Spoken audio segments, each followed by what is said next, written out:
be lifted. Without objection. Thank you, Mr. President. Mr. President, we recently passed the one-year anniversary of President Biden's inauguration. It's a natural time for taking stock of the first year of his presidency. Mr. President, in President Biden, we were supposed to get a leader at home and on the world stage. The grown-ups, we were told, were back in the room. But the truth of the matter is, Mr. President, that President Biden's first year in office has been marked by a lack of leadership more than anything else. Again and again, President Biden has simply abdicated his responsibilities. Take perhaps the two defining domestic crises of the Biden presidency, our inflation crisis and our border crisis. In both cases, the response of the President and his administration has, by and large, been to stick their fingers in their ears and pretend the crises don't exist. Sure, the President or his people make a gesture toward the problem every now and then, but mostly you'd be forgiven for thinking that neither the border crisis nor the inflation crisis were even on the President's radar. Migrants continue to pour across our southern border in massive numbers, creating a humanitarian, enforcement, and security nightmare. And the President? Well, he appears to believe that if he ignores the problem long enough, it will go away. And when he does talk about immigration, it amounts to a green light to the cartels and traffickers to keep leading migrants to our borders. That's why I recently joined more than 100 lawmakers in requesting that the Department of Homeland Security's Inspector General investigate the Biden administration's border failures. Between the President's rhetoric and his failure to take any meaningful action to address the influx of illegal immigration, it's no surprise that we saw more than 500,000 attempts to cross our southern border illegally in the current fiscal year's first 3 months alone. 500,000. Meanwhile, Mr. President, American families are struggling with the worst crisis in 40 years. 40 years. The last time inflation was this bad, E.T. was just premiering, and Return of the Jedi hadn't even come out yet. American families are struggling with huge increases in the price of most basic necessities, from food to fuel. And the administration's response? Mostly crickets. And of course, President Biden hasn't just been largely ignoring this crisis, he actually helped create it. The so-called American Rescue Plan Act that Democrats passed and the President signed into law in March of last year helped produce the sky-high inflation that we're experiencing. But instead of addressing the resulting crisis, the President has been focused on passing another massive government spending bill that would almost undoubtedly worsen our inflation problem. Yes, his solution to our inflation crisis is to double down on the strategy that helped produce so much inflation in the first place.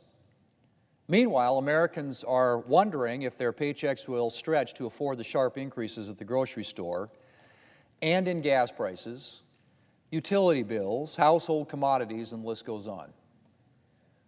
On the world stage, of course, the defining moment of President Biden's first year was his disastrous withdrawal from Afghanistan. The President's arbitrary, chaotic withdrawal was a real low point for our country. 13 of our military men and women died in a terrorist attack during the evacuation from Kabul. We abandoned thousands of individuals who had worked with us in Afghanistan and whom we had promised to protect, and left behind hundreds of American citizens. And the President, who was supposed to restore our standing on the world stage, left our allies wondering if our word could be relied on. Not to mention the fact that the disastrous withdrawal left our country in a more precarious national security position.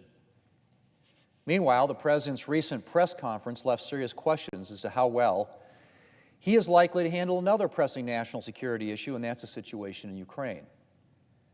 Casually dismissing a possible minor incursion into Ukraine's sovereign territory did not inspire confidence in the President's ability to stand up to Russia. We can't afford missteps and walkbacks.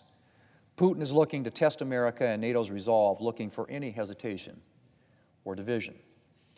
I hope the President and the majority party will take seriously the threat to Ukraine, utilize any remaining levers of American influence to deter a renewed attack, and if Putin proceeds, make him immediately realize it was a miscalculation.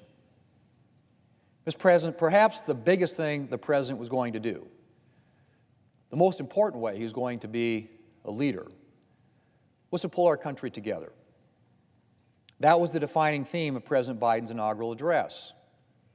I quote, "Today, on this January day, my whole soul is in this," he said, "bringing America together, uniting our people, and uniting our nation," end quote. Mr. President, contrast that speech with the speech that bookended the other end of his first year, his speech in Georgia on election legislation. We went from a president who wanted to unite our nation to a president who refers to his political opponents as enemies. "We can see each other not as adversaries but as neighbors," the president said in his inaugural address.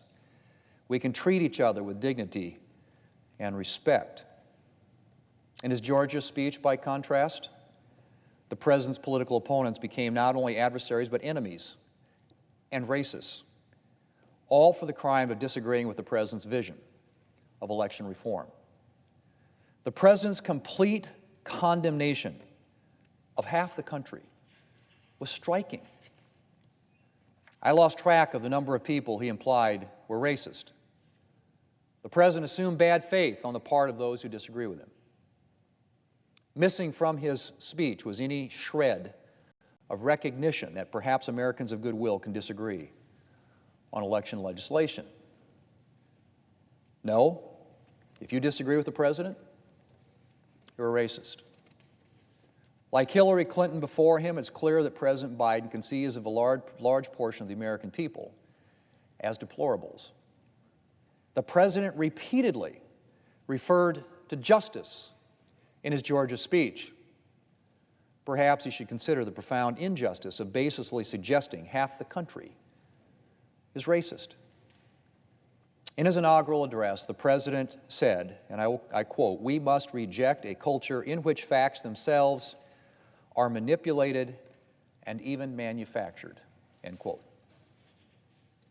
I have been profoundly disappointed to see the president and many of my Democrat colleagues manipulate the facts about state election bills to support their desire for a federal takeover of elections.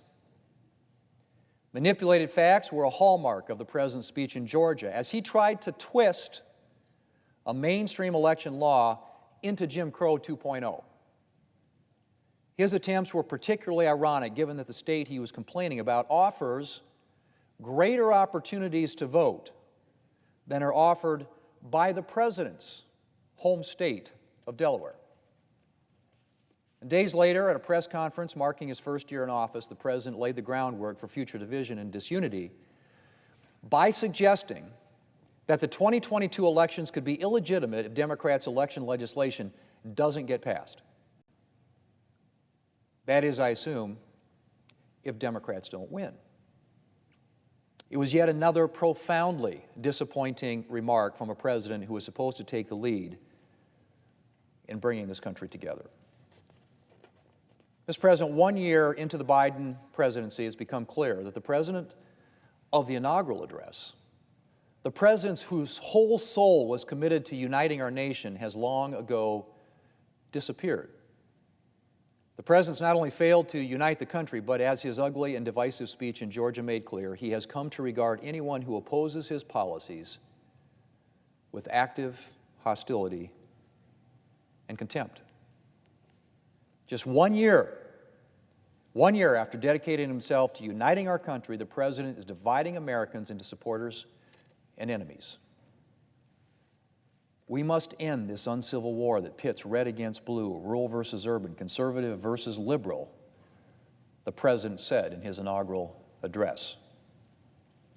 It's too bad that the president's actions have not matched his words. Mr. President, I yield the floor, and I suggest the absence of a quorum. Clerk will call the roll. Ms. Baldwin.